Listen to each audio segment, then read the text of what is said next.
ಅನ್ನಭಾಗ್ಯ ಯೋಜನೆ ಅಕ್ಕಿ ಬಡವರಿಗೆ ಸೇರುವ ಬದಲು ಅನ್ಯರ ಪಾಲಾಗ್ತಿದೆ. ಈ ಬಗ್ಗೆ ಸಾಕಷ್ಟು ಆರೋಪಗಳು ಕೇಳಿ ಬರ್ತಾನೆ ಇದ್ವು.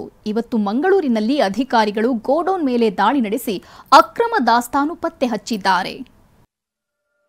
ಅನ್ನಭಾಗ್ಯ ಅಕ್ಕಿ ಗೋಲ್ಮಾಲ್, ಗೋಡೌನ್ ಮೇಲೆ ರೇಡ್.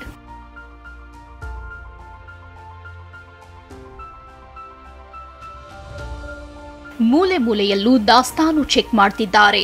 ಬ್ರ್ಯಾಂಡ್ ಅಸಲಿನ ನಕಲಿನ ಅಂತ ಪರಿಶೀಲಿಸುತ್ತಿದ್ದಾರೆ. ಗೋಡೌನ್ ಮಾಲೀಕರು ಹಂಗಲ್ಲ ಹಿಂಗಲ್ಲ ಅಂತಿದ್ದಾರೆ.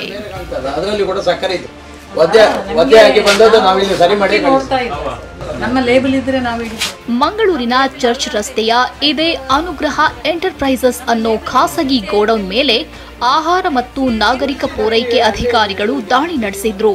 ಡಿಸಿ ಸೂಚನೆ ಮೇರೆಗೆ ನಡೆದ ದಾಳಿಯಲ್ಲಿ ಅನ್ನಭಾಗ್ಯ ಅಕ್ಕಿ ಅಕ್ರಮ ದಾಸ್ತಾನಿರೋದು ಪತ್ತೆಯಾಗಿದೆ. ಗೋಡೌನ್ ಸೀಸ್ ಮಾಡಲಾಗಿದೆ. ಯಾವುದೇ ಬ್ರ್ಯಾಂಡ್ ಅನ್ನು ನಮೂದು ಮಾಡದೇ ಇರುವಂಥ ಕೆಲವು ಬಿಳಿ ಚೀಲಗಳಲ್ಲಿ ಇದ್ದಂಥ ಅಕ್ಕಿ ಕೂಡ ಕಂಡುಬಂದಿದೆ.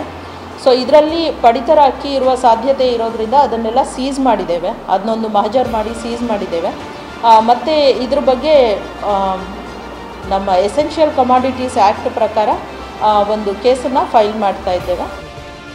ಹಾವೇರಿ ಸೇರಿ ಉತ್ತರ ಕರ್ನಾಟಕದ ಕೆಲ ಜಿಲ್ಲೆಗಳಲ್ಲಿ ಅನ್ನಭಾಗ್ಯ ಅಕ್ಕಿ ಮಾಫಿಯಾ ಸಕ್ರಿಯವಾಗಿದೆ. ದಲ್ಲಾಳಿಗಳಿಂದ ಅಕ್ಕಿ ಖರೀದಿಸಿ ಮಂಗಳೂರಿನ ಕೆಲ ಖಾಸಗಿ ರೈಸ್ ಮಿಲ್ಗಳಿಗೆ ಸಾಗಿಸಲಾಗ್ತಿದೆ. ಅನ್ನಭಾಗ್ಯ ಅಕ್ಕಿಯನ್ನೇ ಪಾಲಿಶ್ ಮಾಡಿ ಬೇರೆ ಬೇರೆ ಬ್ರ್ಯಾಂಡ್ ಹೆಸರಿನಲ್ಲಿ ಮಾರುಕಟ್ಟೆಗೆ ಪೂರೈಸುತ್ತಿರುವ ಆರೋಪವಿದೆ. ಈಗ ಈ ಗೋಡೌನ್ನಲ್ಲೇ ಲೇಬಲ್ ಇಲ್ಲದ 500 ಕ್ವಿಂಟಾಲ್ಗೂ ಹೆಚ್ಚು ಅಕ್ಕಿ ದಾಸ್ತಾನು ಪತ್ತೆಯಾಗಿದೆ. ಅಲ್ಲದೆ ಇಲ್ಲಿದ್ದ ವಿವಿಧ ಅಕ್ಕಿಗಳ ಮಾದರಿಯನ್ನ ಅಧಿಕಾರಿಗಳು ಸಂಗ್ರಹಿಸಿದ್ದಾರೆ. ಮಾಲೀಕರು ಮಾತ್ರ ಕತೆ ಹೇಳ್ತಿದ್ದಾರೆ. ಇದನ್ನು ನಾವು ಪುನಃ ರಾಶಿ ಹಾಕಿದ್ದು ಇಲ್ಲಿ ನೀವು ಫೋಟೋ ತೆಗಿಬೋದು, ಅದನ್ನು ನೋಡ್ಬೋದು. ಅದನ್ನು ನಾವು ದೊಡ್ಡ ರಾಶಿ ಹಾಕಿ ಬಿಸಿಲಿಗೆ ಹಾಕಿ ಒಣಗಿಸಿ ನಾವು ಪುನಃ ಅದನ್ನು 50 kg ಮಾಡಿ ಮಾರ್ತೇವೆ. ಇಲ್ಲಿ ಏನದು ದೇವಸ್ಥಾನಕ್ಕೆ ಮುಟ್ಟಬೇಕು ಅದನ್ನು ಮುಟ್ಟಿಸ್ತೇವೆ. ಅದರಲ್ಲಿ ಅಂದರೆ ಒಂದೇ ವೆರೈಟಿ ಹೇಳಿ ಸಿಗುವುದಿಲ್ಲ ಅಕ್ಕಿ. ಕತೆ ಕೇಳೋಕ್ ಚೆನ್ನಾಗಿದೆ. ಆದ್ರೆ ಗೋಡೌನ್ನ ಸಂಪೂರ್ಣ ಮಹಜರು ಮಾಡಿದ ಬಳಿಕ ಅಧಿಕಾರಿಗಳು ಬೀಗ ಜಡಿದಿದ್ದು ತನಿಖೆಗಿಳಿದಿದ್ದಾರೆ. ತನಿಖೆ ಬಳಿಕ ಮಾಲೀಕರ ಸಾಚಾತನ ಬೆಳಕಿಗೆ ಬರಲಿದೆ. ಅಶೋಕ್, TV9 ಮಂಗಳೂರು.